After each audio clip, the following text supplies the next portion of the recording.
Magandang araw mga kababayan dito po sa buong Pilipinas at sa ating mga OFWs sa buong sanlibutan na ngayon ay nanonood sa programang ito, kung saan ako ay pinayagan muli ng korte upang makapagbigay ng isang video message sa inyo pong lahat.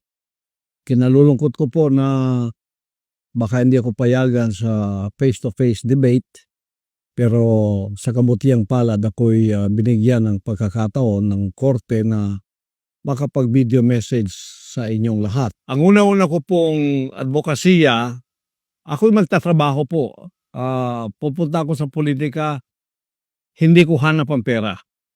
Hindi ko hanap ang katanyagan. Nasa akin na po lahat yun. Hindi ko na po kailangan yun. Ako ay magtatrabaho lang at tutulong para mabigyang solusyon ang ating mga kinakaharap na problema. So, yung aking pong paggobyerno ay ang tinatawag na laban sa korupsyon, yung governance and anti-corruption. Gagawin ko ang isang pagtatatag ng isang truth commission. Binubuo ito ng mga ordinaryong mamamayan upang imbestigahan ang mga kaso ng korupsyon sa loob ng ahensya ng gobyerno. Susuportahan ang pananaw na ito ng isang advokasya pa rin na may parusang kamatayan o death penalty sa mga korap na politiko na napatunayang may sala sa malawakang pagkubkob o sa pagwawaldas o pandarambong ng pera ng mga Pilipino. Yan po ay advokasya rin ng isa kong kasamaan sa PDP Laban, si Atty. Vic Rodriguez. Pareho po kami riyan. Death penalty at ibinaban niya ang ceiling ng plunder from 50 million naging 1 million na lang po. Kung ako matutupad, kahit po 1,000 lang, kailangan may death penalty na sapagkat ang maliit na pagnanakaw at ang malaking pagnanakaw, pareho lang yan sa harap ng Diyos at sa harap ng batas ng tao. Pangalawa po, yung sa kalusugan. We need a healthy Philippines. Puro kailangan malusog ang mga tao. Matanda man o bata man o binata man o dalaga o babae man. Kaya sa kalusugan, iniendorso ko ang Mobile Health Services Program upang dalhin ang serbisyo ng kalusugan sa lahat ng ating mga mamamayan. Mga kabilang na rito ang pamamahagi ng libreng gamot. Direkta ito sa mga liblib na pamayanan gamit ang mobile clinic sapagkat hindi lahat maka-afford ng pumunta sa ospital. Ako po ay nagkaroon ng pneumonia. Dinala ako doon sa Philippine Heart Center. Nakita ko doon ang mga nakalinyang tao sa kanilang garahe, yung kanilang parking lot, no? Nagtanong-tanong ako, ang iba doon nasa 1 buwan, 2 buwan, 3 buwan na doon sila. Naghihintay para mapagamot. Hanggang iba namatay na nga. Kaya nasaktan masyado ang aking puso sapagkat ito ang isa sa aking nakikitang hindi inaasikaso ng ating pamahalaan. Kaya nga ang PhilHealth, mahalaga yan. Merong budget pero hindi ginagamit doon sa kalusugan na dapat ito'y ipamigay na libre ang gamot sa lahat ng tao sa Pilipinas. Bilyon-bilyon po ang pera natin yan, ngunit hindi ginagamit sa wasto. So, ipalalawak ko ang saklaw ng PhilHealth upang masaklaw ang mas marami panggamot, outpatient, pangangalaga at mga programa sa pagpapagaling o yung rehabilitation para sa mga pamilyang may mabababang kita. Sapagkat, tingnan ninyo pagka nagkasakit ang isang taong dukha, kung meron man siyang ipon, lahat ng yan ay mauubos. Kung meron man siyang munting ari-arian tulad ng lupa o bahay, ipagbibili pa yan. Kaya nagiging dukha silang lalo dahil dyan sa problemang yan. Meron tayong PhilHealth.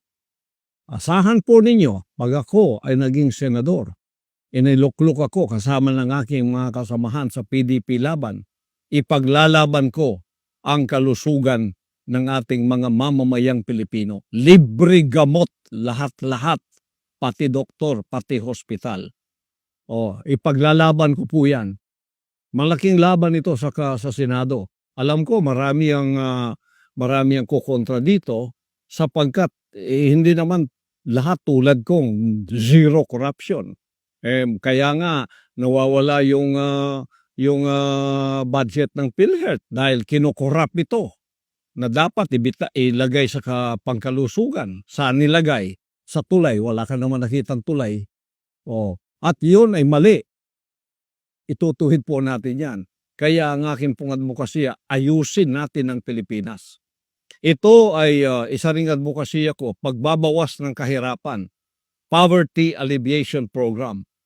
Magpapasa ako ng Philippine Food Security Enhancement Act na magbibigay ng kapital sa mga magsasaka para sa produksyon ng agrikultura, makapagbigay ng modernong kagamitan sa pagsasaka upang suportahan ang mabisang produksyon, pamamahagi at pag-iimbak ng pagkain. Susulong din natin yung tinatawag na Subsidized Utilities Program upang magbigay ng subsidiya ang gobyerno sa mga bayarin sa tubig at kuryente na nakatuon sa mga pamilyang may mababang kita.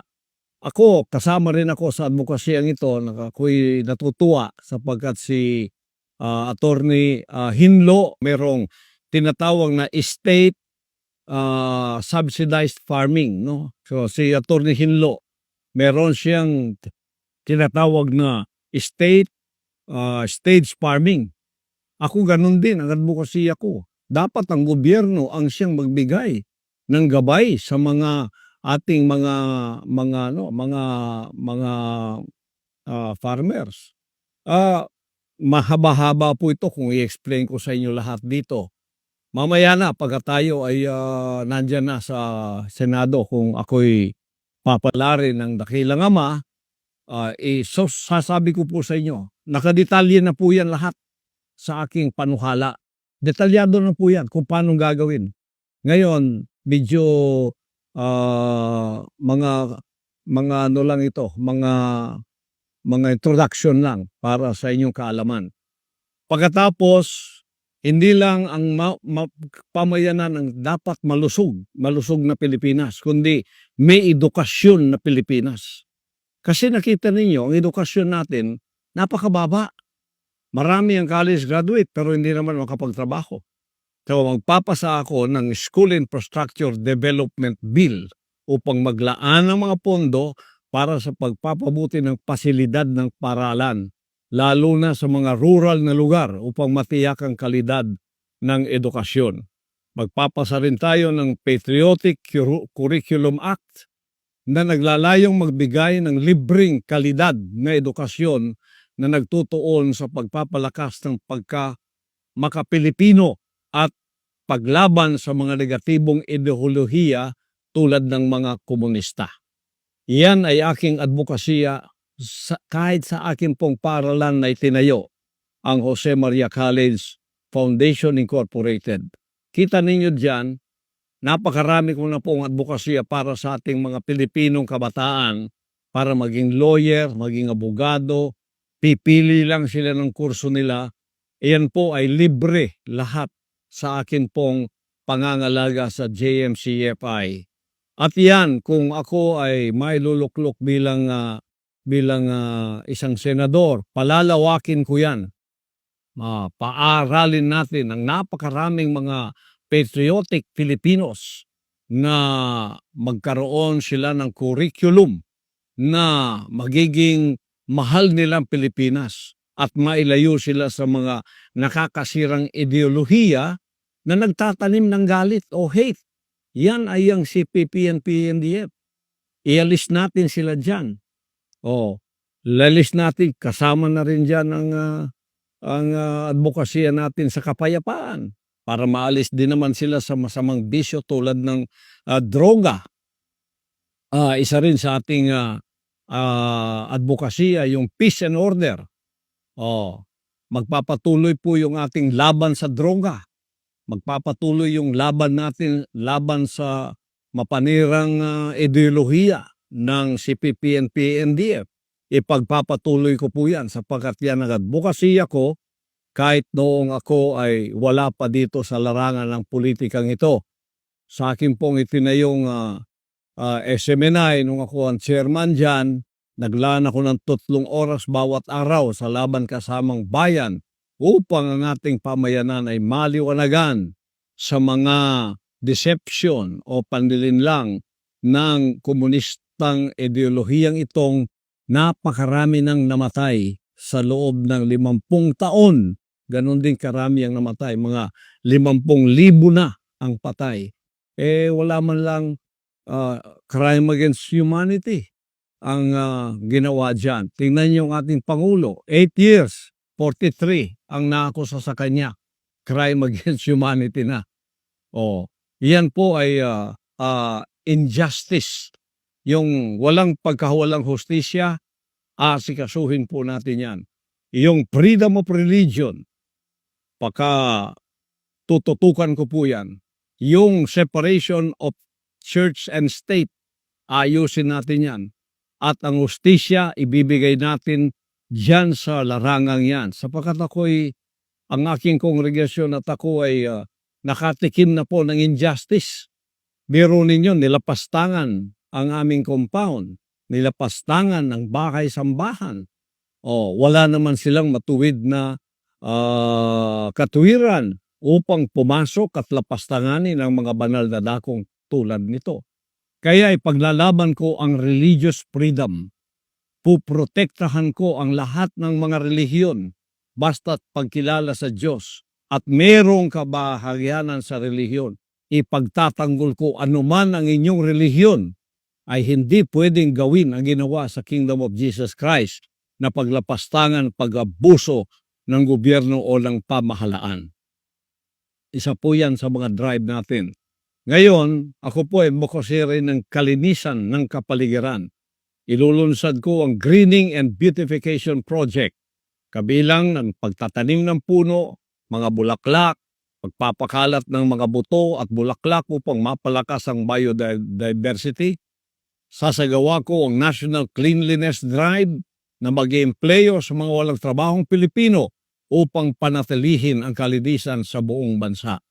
Susulong din natin ang turismo. Ang propose ko na Tourism Connectivity and Enhancement Act upang lumikha ng isang modernong network ng transportasyon kabilang ang sistema ng bullet train at kalsada na nag-ugnay sa mga pangunahing sentro ng turismo. At iyan ay i-apply natin sa buong Pilipinas, lalong-lalo na sa napag-iwanan na isla ng Mindanao na tinatawag nilang Sub-Sahara Mindanao. Hindi na po maging Sub-Sahara to sapagkat ito ay magkakaroon ng modernong transportasyon, lalo na mga train systems natin na siyang magbibigay ng mobilization sa ating pamayanan at ng kanilang mga produkto. At nakadetalye na po lahat yan. Hindi ko lang pwedeng sabihin lahat dito. Ito lang mga headings ang sinasabi ko para sa inyo. Pagkatapos, ang kapakinabangan ng mga OFWs natin. Lilikha ko ng OFW Retirement Security Act na magtatatag ng isang mandatoring pensyon na may kontribusyon ng gobyerno at ang employer. Isusulong ko rin ang tinatawag na Retirement Savings Program, RSP, kung saan magkakaroon ng tax incentives ang mga OFWs katulad ng tax deductions para sa kanilang kontribusyon at tax benefits on withdrawals. Pagsasabatas ng mandatoring pagtalaga ng legal at medical attaches sa bawat konsulado o diplomatikong post upang may kaagapay ang ating mga OFW sa panahon ng kagipitan at pangangailangang medical o legal. Yan ang aking mga iilan lamang sa mga advokasya ko. Sa akin pong pagkakulong dito, mga 70 na po, 70 ang bill na nagawa ko. Isusulong ko ito upang maging batas diyan sa Senado kasama ng aking mga kasamahan. Kaya both straight PDP laban. Bakit po Straight PDP laban? Para tuloy-tuloy po ang aming mga advokasya. Walang kokontra, walang kakalaban. Kami pong lahat nagkakaisa riyan. Pagkatapos, siguridad pa rin ito ng ating Vice President na pinaginitan ng mabuti. Kita ninyo, ini-impeach ang isang Vice President sa mga unfounded na mga akusasyon tulad ng intelligence funds, samantalang billion, trillion ang nilulustay ng mga nasa kapangyarihan. Wala namang mga pagtawag sa Kongreso upang ito'y imbestigahan. Ngunit hindi tinantanan ng ating Vice President upang siya ma-impeach. Pag na-impeach po kayo, perpetually hindi na kayo makapaglingkod sa bayan. Hindi na kayo pwedeng maglingkod pa. Perpetual po yan. O kaya habang buhay, hindi ka na pwedeng pumasok pa sa paglilingkod sa bayan. Yan ang gusto nilang mangyari kay Vice President Sara Duterte. Kaya pag straight vote po kami sa PDP laban, ang boto namin ay siyam. Kailangan ng siyam na boto ng mga senador upang hindi po ma-impeach ang ating Vice President Sara Duterte. Kami po yun. Kaya wala pong magmamaliw. Straight tayo. Huwag na po kayong lumingon pa sa iba. Straight tayo. Kung mahal ninyo si Vice President Sara Duterte, straight po ang ating pagboto. At yan ay meron kaming special sample ballot na ipamimigay sa inyo para hindi ninyo makalimutan ang mga pangalan at number noong aking mga kasamahan. Ako po si Pastor Apollo Kibuloy, number 53 sa inyong balota. Huwag po ninyong kalimutan, number 53 sa inyong balota. Si Jimmy Bondok po, number 10. Si Bato de la Rosa, number 22. Si Bongo, number 28. Huwag ninyong kalilimutan. Si JB Hinlo, number 30. Si Raul Lambino, number 34. Si Rodante Marcoleta, number 38. Si Doc Marites Mata, number 42. At pagkatapos, number 56 po, si Atty. Vic Rodriguez. At number 58, si Salvador Philip Philip Salvador, number 58. At ako po, ang inyong lingkod, Pastor Apollo Kibuloy, number 53 sa inyong balota. Straight po, huwag na kayong lilingon pa sa iba. Para ito'y magamit natin. Alam ko itong aking makasamahan dito, katulad ko sa advokasya. Hindi kami pwedeng baguhin ng pera. Hindi kami pwedeng suhulan ng pera. Hindi kami pwedeng kumbinsihin na kumampi sa mali dahil sa pera. Hindi po. O kaya sa pabor. Napatunayan na po natin yan.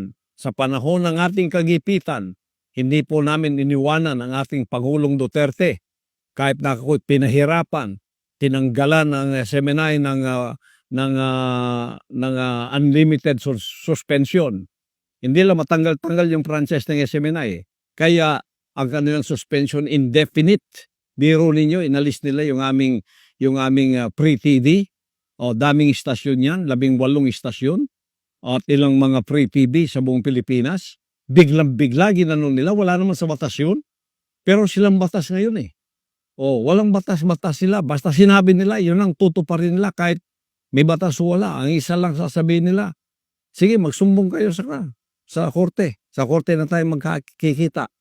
Sa 16-day SIDS, andala. Isang warrant of arrest, hindi naman pangalan ko at hindi address ko. Sinabi ng mga lawyer ko, against the law yung ginagawa ninyo. Hindi naman dito si pastor.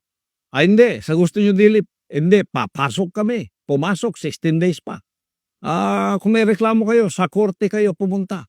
Ganon ang panahon ngayon. Babaguhin po natin ang pang-aabusong yan. Kaya kailangan po natin straight PDP laban para sa ating